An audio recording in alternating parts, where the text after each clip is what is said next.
वो थीन होता है, फ्लेक्सिबल होता है, रिलेटेड न्यूमेरिकल एग्जाम में पूछा जाता है गाइस। जो लाइट स्प्रेड हो जाना और सो गाइस एग्जाम बहुत ज्यादा नजदीक है और इस कम टाइम के अंदर अगर हमें कुछ ऐसी चीजें मिल जाए जिससे कम पढ़ के भी हमारी पूरी की पूरी चीजें कंप्लीट हो जाए तो क्या ही मजा है गाइस।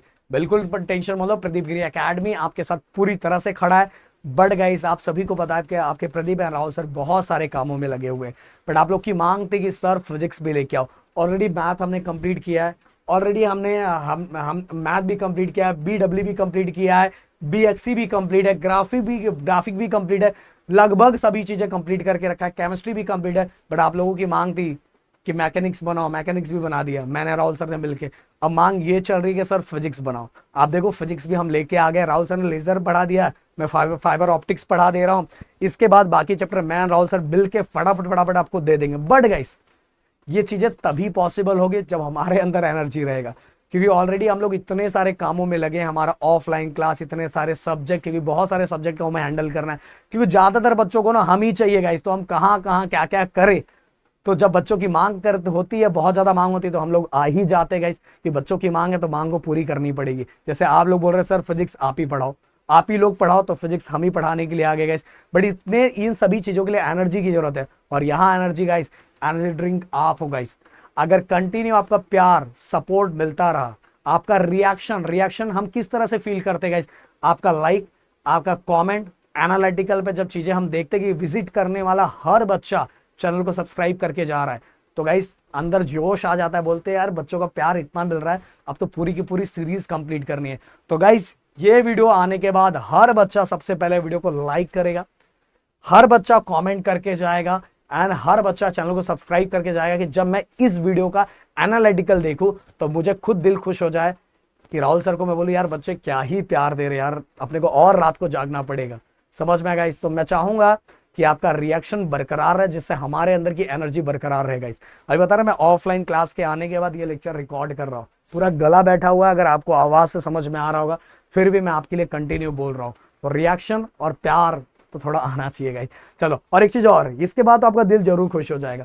ये जो एकदम प्यारा सा हमने ये पीपीटी जो बना के रखा है ना गाइस, ये अगर आपका रिएक्शन हमें अच्छी तरीके से मिला, अच्छा लगा, तो गाइस ये पूरा का पूरा पीपीटी हम आप सभी को free of cost, free material section हमारे ऐप पे मिल जाएगा इस। और इसी के साथ गाइस हमारा मुंबई यूनिवर्सिटी का क्रैश कोर्स स्टार्ट हो रहा है 5 तारीख से, मतलब आज से, हो सकता है बाद में अगर कोई देखे तो याद रखना क्रैश कोर्स चल रहा है। आप फटाक से जुड़ सकते हो, डिस्क्रिप्शन में नंबर दिया हुआ है, ऐप का लिंक भी दिया। अगर बाकी यूनिवर्सिटी का भी ऑलरेडी हमने डेट डिक्लेयर कर दिया है। और गाइज अगर ये वीडियो कोई बहुत दिनों के बाद देख रहा है, क्योंकि बहुत सारी यूनिवर्सिटी में अलग अलग अगले सेमेस्टर के अंदर भी है, तो ही बोलूंगा कि डिस्क्रिप्शन में नंबर दिया, उस पर कॉल करके अपने यूनिवर्सिटी वाइज कोर्सेज से जुड़ सकते हो।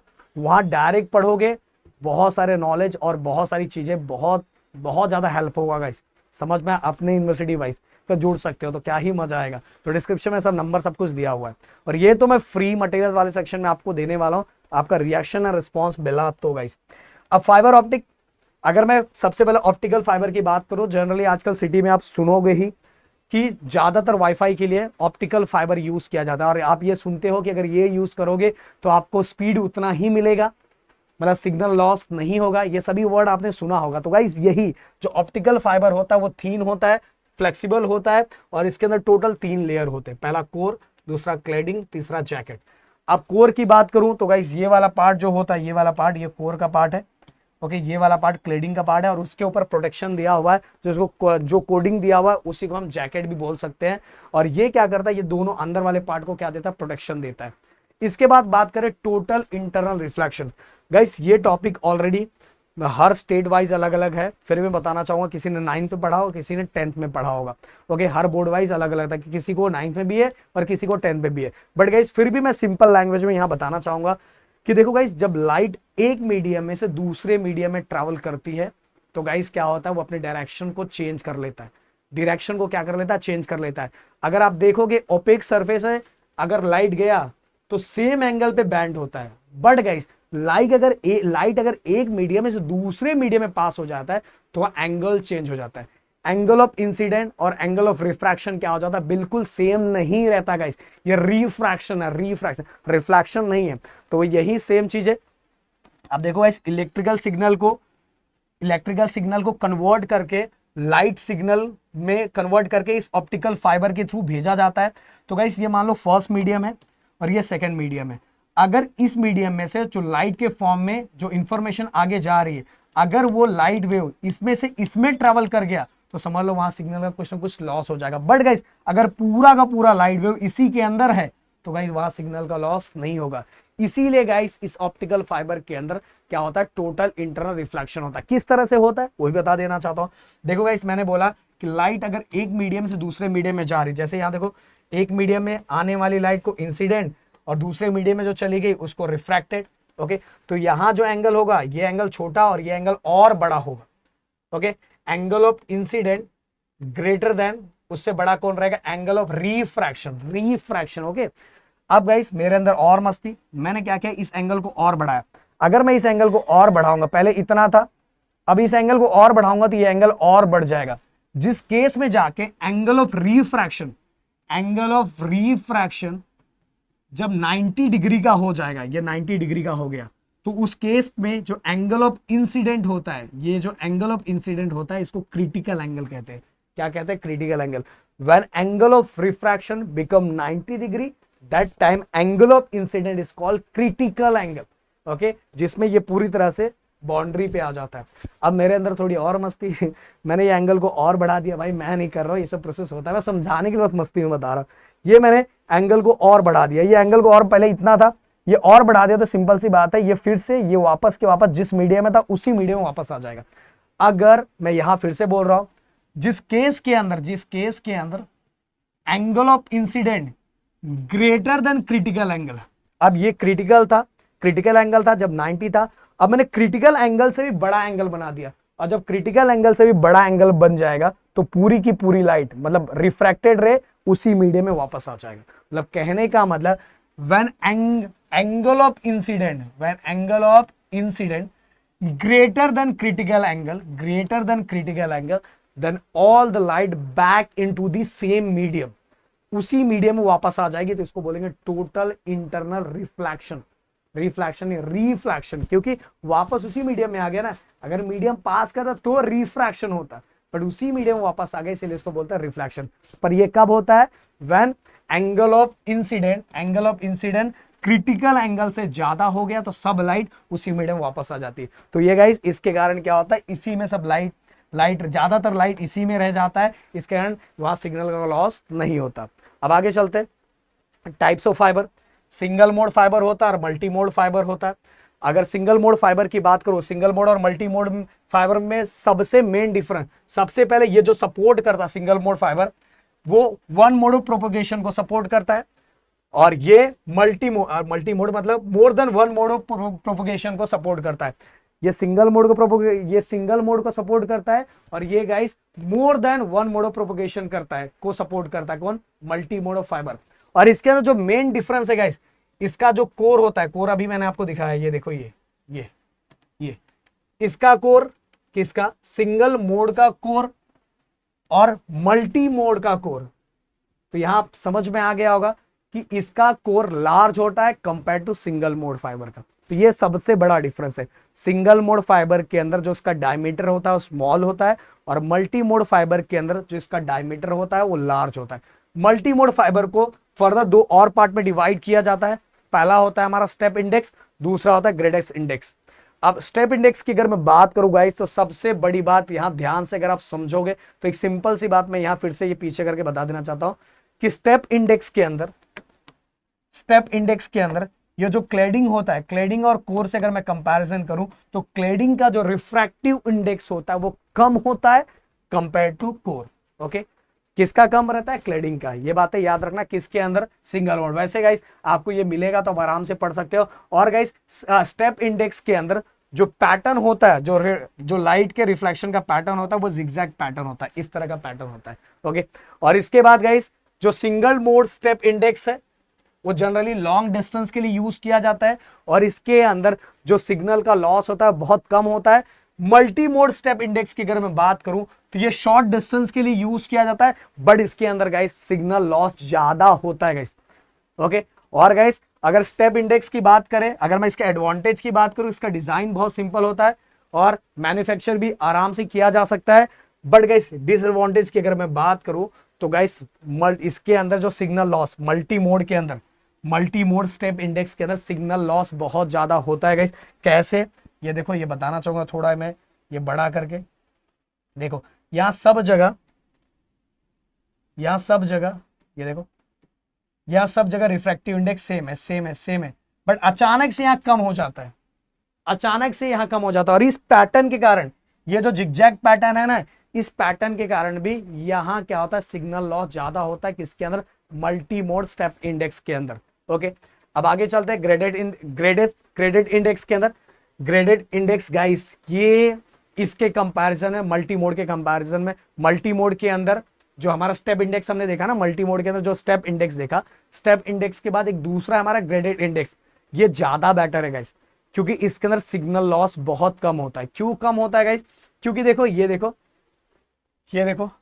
इसके अंदर कैसा था, इसके अंदर देखो ये सबका रिफ्रैक्टिव इंडेक्स एक बार और अचानक से कम हो जाता है, और अचानक से कम होने के कारण यहां सिग्नल लॉस ज्यादा हो जाता है। बट यहां गाइस क्या होता है, इसी एक पार्ट के अंदर रिफ्रैक्टिव इंडेक्स पहले ज्यादा, फिर थोड़ा कम, फिर थोड़ा कम, थोड़ा कम, थोड़ा कम, थोड़ा कम। तो अचानक से कोई चीजें नहीं होती, हर सेक्शन के थोड़ा थोड़ा थोड़ा थोड़ा थोड़ा थोड़ा थोड़ा कम कम रिफ्रैक्टिव इंडेक्स होता है। और इस तरह से इसका स्ट्रक्चर होने के कारण इसके अंदर सिग्नल जो लॉस होता है पहले वाले के कंपैरिजन में कम होता है गाइस। ओके, देखो लेस सिग्नल लॉस होता है। और इसका डिसएडवांटेज गाइस ये है कि कॉम्प्लेक्स है और थोड़ा ज्यादा महंगा है कंपेयर टू जो हमने देखा ये वाला मल्टी मोड स्टेप इंडेक्स देखा ना। मल्टी मोड स्टेप इंडेक्स का जो कॉस्टिंग है वो थोड़ा कम है, but graded index multi mode fibre का थोड़ा ज्यादा है गाइस। समझ में आ रहा है? तो ये हो गया इसका डिसएडवांटेज। और गाइस ये इसके अंदर लाइट को क्या कर सकते हैं हम लोग, लाइट को बैंड कर सकते हैं स्मूथली, ये इसके अंदर ट्रैवल कर सकता है। बट ट्रैवल करने के साथ ही मैंने बताया कि इसके अंदर जो सिग्नल लॉस होता है थोड़ा कम होता है। और साथ में गाइस जो देखो अभी मैंने बताया कि रिफ्रैक्टिव इंडेक्स इसका तुरंत ही कम नहीं हो जाता, ग्रेजुअली डिक्रीज होता है, धीरे धीरे डिक्रीज होता है। और धीरे धीरे डिक्रीज होने के कारण इसमें सिग्नल लॉस कम होता है गाइस। ओके, अब ये बताया।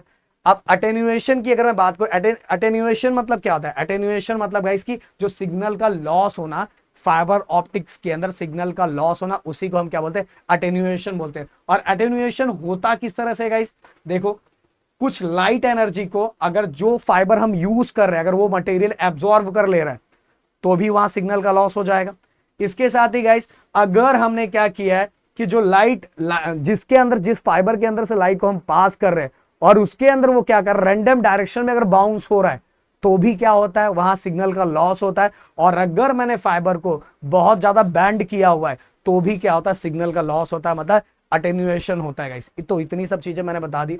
इसके बाद गाइस अगर मैं फॉर्मूला, ये अटेन्यूएशन निकालने का फॉर्मूला, मतलब सिग्नल लॉस कितना हुआ है इसको निकालने का फॉर्मूला है गाइस। ये देखो P of I in, P in जो लिखा हुआ है ये पावर इन है, पी आउट मतलब पावर आउट है, और ये 10 मतलब तो जानते हैं, लॉग भी जानते हैं। ये जो एल दिया हुआ है ये लेंथ है, ये क्या लिखा हुआ है, लेंथ ऑफ फाइबर। ओके, ये फॉर्मूला, इससे रिलेटेड न्यूमेरिकल्स पूछा जाता है। ओके, अटेन्यूएशन से रिलेटेड न्यूमेरिकल मतलब सिग्नल लॉस से रिलेटेड न्यूमेरिकल्स एग्जाम में आता है गाइस, तो ये आपके दिमाग में फिट हो जाना चाहिए। अब न्यूमेरिकल अपर्चर की बात करूं तो न्यूमेरिकल अपर्चर बहुत ज्यादा सिंपल है गाइस और बहुत ज्यादा आसान है। न्यूमेरिकल अपर्चर क्या होता है? देखो न्यूमेरिकल अपर्चर सिंपल सी बात बता रहा हूं कि लाइट डिफरेंट एंगल पे जो फाइबर है वो कितनी लाइट को एक्सेप्ट करेगा। ओके, डिफरेंट एंगल पे वो लाइट को कितना, ये फाइबर जो है मान लो ये ऑप्टिकल फाइबर है, ओके, कितनी लाइट को क्या करेगा, एक्सेप्ट करेगा, इसी को उस फाइबर का क्या बोलते हैं, न्यूमेरिकल अपर्चर। न्यूमेरिकल अपर्चर के अंदर गाइस ये मोस्ट इंपॉर्टेंट है। न्यूमेरिकल अपर्चर हम किस तरह से निकालते हैं, देखो कोर एंड क्लैडिंग के दोनों रिफ्रैक्टिव इंडेक्स का हम क्या करेंगे, स्क्वायर करके डिफरेंस और उसका स्क्वायर रूट निकाल दो, न्यूमेरिकल अपर्चर निकल जाएगा। ये दोनों दिया रहता है, इससे रिलेटेड न्यूमेरिकल एग्जाम में पूछा जाता है गाइस। ओके, अब core of fibre has a refractive index higher than cladding, ये मैंने पहले ही बताया था कि जो कोर का, अभी मैंने बताया था आपको, अभी पीछे मैंने बताया कि क्लैडिंग का रिफ्रैक्टिव इंडेक्स कम होता है। अब क्लैडिंग का रिफ्रैक्टिव इंडेक्स कम होता है तो किसका ज्यादा रहेगा, कोर का ज्यादा रहेगा, सिंपल सी बात है। तो न्यूमेरिकल अपर्चर मैंने बता दिया कि कितना एबिलिटी है, कितने एबिलिटी से फाइबर लाइट को क्या कर रहा है, डिफरेंट एंगल पे क्या कर रहा है, एक्सेप्ट कर रहा है। इसी को हम बोलते हैं न्यूमेरिकल अपर्चर। और न्यूमेरिकल अपर्चर का ये जो फॉर्मूला बहुत काम आता है। अब एक्सेप्टिंग एंगल क्या है गाइस, देखो आप सभी को अभी पता है कि अगर इसके अंदर ये मान लो कोर है, कोर के अंदर अगर लाइट गया, लाइट जाने के बाद अगर टोटल इंटरनल रिफ्लेक्शन हो रहा है तो समझ लो अपने लिए अच्छा है। टोटल इंटरनल रिफ्लेक्शन हो रहा है मतलब सिग्नल लॉस नहीं हो रहा, सिग्नल लॉस मिनिमम हो रहा है, ओके, ना के बराबर हो रहा है। बट अगर यही सिग्नल इसमें से दूसरे मीडियम मतलब कोर से क्लैडिंग में चला जा रहा है तो वहां सिग्नल का लॉस होगा। इसीलिए गाइस यहां अगर मैं एक बीच में एक्सिस बना देता हूं, ये कोर, अब यहां गाइस ये मान लो मिनिमम इतना एंगल है, ये 30 डिग्री। अगर इसके अंदर से कोई लाइट, इतने एंगल में से कोई लाइट अगर ये कोर में से पास हुई, कोर में से पास हुई तो यहां टोटल इंटरनल रिफ्लेक्शन होगा। पर ये 30 डिग्री से बाद में अगर पास हो रही है तो ये टोटल इंटरनल रिफ्लेक्शन नहीं होगा, ये लाइट आगे पास हो जाएगी। और लाइट आगे पास हो गई तो गाइस क्या होगा, लाइट एक मीडियम से दूसरे मीडियम में चलेगी, मतलब यहां सिग्नल का लॉस हो गया। तो कहने का मतलब जिस एंगल पे लाइट पूरी तरह से टोटल इंटरनल रिफ्लेक्शन परफॉर्म करेगी वही हमारे लिए क्या एक्सेप्टिंग एंगल है गाइस, ये दिमाग में रखना। अगर मैं यहां आपको बताना चाहूं, accepting angle fibre optics maximum angle eight which light can enter the fibre steel guide through it. मतलब कहने का मतलब गाइस वही है जो मैंने आपको बताया कि वो वाला एंगल जिस एंगल के अंदर जाने के बाद लाइट कोर के अंदर ही रहे और कोर के अंदर क्या परफॉर्म करे, टोटल इंटरनल रिफ्लेक्शन, इसी को एक्सेप्टिंग एंगल कहते हैं। और गाइस अगर मैं आपको बताना चाहूं, हाँ, एक्सेप्टिंग एंगल किस पे डिपेंड करता है, न्यूमेरिकल अपर्चर पे डिपेंड करता। सिंपल सी बात है गाइस, न्यूमेरिकल अपर्चर पे डिपेंड करेगा ना। कि न्यूमेरिकल अपर्चर का मतलब भी क्या था कि कितने डिफरेंट एंगल पे लाइट को फाइबर ऑप्टिक्स क्या कर रहा है, एक्सेप्ट कर रहा है। इसी एबिलिटी को न्यूमेरिकल अपर्चर कहते हैं, इसी एबिलिटी को न्यूमेरिकल अपर्चर करते हैं ना। बट यहां हमें क्या देखना था, एक्सेप्टिंग एंगल। अगर जैसे मैंने एग्जांपल दिया 30 डिग्री से अगर ज्यादा रहा, मतलब लाइट हमने 31 डिग्री से पास किया तो टोटल इंटरनल रिफ्लेक्शन नहीं होगा, और टोटल इंटरनल रिफ्लेक्शन नहीं हुआ तो वहां सिग्नल का क्या हो जाएगा, लॉस हो जाएगा। और इसको निकालने का फॉर्मूला साइन इनवर्स, ओके, ये Na जो लिखा हुआ है ये न्यूमेरिकल अपर्चर है, मतलब ये वाला फॉर्मूला इसके आगे यूज करने का, ये एग्जाम में आता है गाइस। अब गाइस मोड डिस्पर्शन क्या है, मोड डिस्पर्शन मतलब ऑप्टिकल फाइबर में जाने के बाद जो लाइट स्प्रेड हो जाना, और स्प्रेड होने की वजह से भी सिग्नल लॉस होता है गाइस। ओके, जैसे लाइट ऑप्टिकल फाइबर के अंदर गया और जाने का स्प्रेड आउट हो गया, वो फैल गया, तो गाइस इसके कारण भी क्या होता है, सिग्नल लॉस होता है। और इसके कुछ टाइप दिए हुए हैं, इंटरमोडल डिस्पर्शन, वेवगाइड डिस्पर्शन और मटेरियल डिस्पर्शन। अगर इंटरमोडल डिस्पर्शन की अगर मैं बात करूं तो सिंपल सी बात है गाइस, जब लाइट ट्रेवल करता है फाइबर के अंदर, ऑप्टिकल फाइबर के अंदर, तो different light mode, okay, light के जो डिफरेंट मोड, डिफरेंट पाथ से जब ट्रेवल करता है, और डिफरेंट पाथ से जो ट्रेवल कर रहा है उस सभी को डिफरेंट टाइम लग रहा है। ओके, हर ऑप्टिकल फाइबर के अंदर डिफरेंट मोड से जो लाइट ट्रैवल कर रहा है, और हर मोड पे जो ट्रैवल कर रहा है सबको अलग अलग टाइम लग रहा है, और अलग अलग टाइम लग रहा है, इसीलिए वो लाइट क्या होता है, स्प्रेड हो जाता है, और स्प्रेड होने के कारण भी सिग्नल लॉस होता है।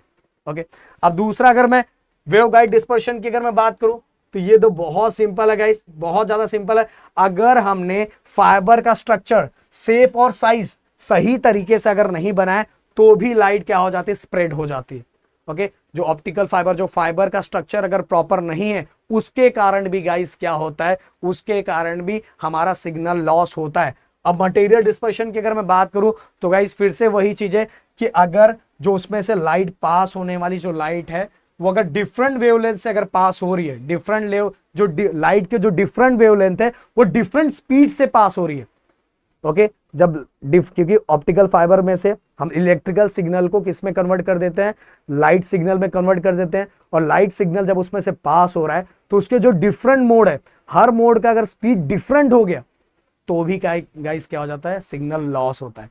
तो ये मोड डिस्पर्शन है, ये सभी चीजें। अब इसके बाद गाइस कम्युनिकेशन सिस्टम बहुत सिंपल तरीके से बताया जाएगा और बहुत आसान तरीके से। इसके अंदर दो ही चीज काम है गाइस, सबसे पहले ट्रांसमिशन और बीच में ऑप्टिकल फाइबर, देन रिसीवर। वैसे रीजनरेटर भी रहता है। रीजनरेटर क्या करता है कि अगर सिग्नल लॉस हुआ है तो उसको एम्पलीफाइड कर देता है। जो सिग्नल लॉस होता रहता है उसको क्या करता है, इंप्रूव करता रहता है, उसकी क्वालिटी को इंप्रूव करता रहता है। तो कैसे होता है वो चलो मैं थोड़ा बता देना चाहता हूं। देखो भाई, सबसे पहले इलेक्ट्रिकल सिग्नल के फॉर्म में रहता है, फिर इसके बाद उसको लाइट वेव में कन्वर्ट किया जाता है, लाइट सोर्स के फॉर्म में कन्वर्ट किया जाता है। लाइट सोर्स के फॉर्म में जो ट्रांसमीटर, ये सभी काम किसके अंदर होगा, देखो transmitter, optical fibre and receiver. Transmitter में क्या किया जाता है, ट्रांसमीटर में इलेक्ट्रिकल सिग्नल को लाइट ऑप्टिक्स, लाइट वेव में कन्वर्ट किया जाता है, और लाइट वेव में जैसे ही कन्वर्ट करते हैं फिर उसको ऑप्टिकल फाइबर में से पास करवाया जाता है, और ऑप्टिकल फाइबर में से पास करवाने के बाद आगे रिसीवर का काम आता है, और बीच में रीजनरेटर भी होता है। रीजनरेटर क्या करता है गाइस पता है, ध्यान से सुनना, रीजनरेटर जो भी सिग्नल का लॉस होता है उसकी क्वालिटी को और इंप्रूव कर देता है और अच्छा कर देता है। तो आगे फिर से ये ऑप्टिकल फाइबर इसमें से आया। अभी यहां क्या था, इलेक्ट्रिकल सिग्नल था, इलेक्ट्रिकल सिग्नल को लाइट सोर्स में हमने कन्वर्ट किया, और लाइट सोर्स ऑप्टिकल फाइबर के थ्रू आगे आगे बढ़ा। अब रिसीवर का काम चालू होगा। सबसे पहले फोटो डिटेक्टर, फोटो डिटेक्टर क्या करेगा, जो भी इलेक्ट्रिकल सिग्नल है, बस उल्टा होना स्टार्ट होगा। जो इलेक्ट्रिकल सिग्नल था लाइट सोर्स में कन्वर्ट हुआ, अब लाइट सोर्स को फिर से गाइस इलेक्ट्रिकल सिग्नल में क्या किया जाएगा, कन्वर्ट किया जाएगा, और जो भी अगर कुछ लॉस हुआ होगा एम्पलीफायर उसको क्या करेगा, एम्पलीफाइड कर देगा, मतलब उसकी क्वालिटी को इंप्रूव कर देगा। और इसके बाद फिर से गाइस यहां हमें क्या होगा, फिर से हमें आउटपुट मिल जाएगा।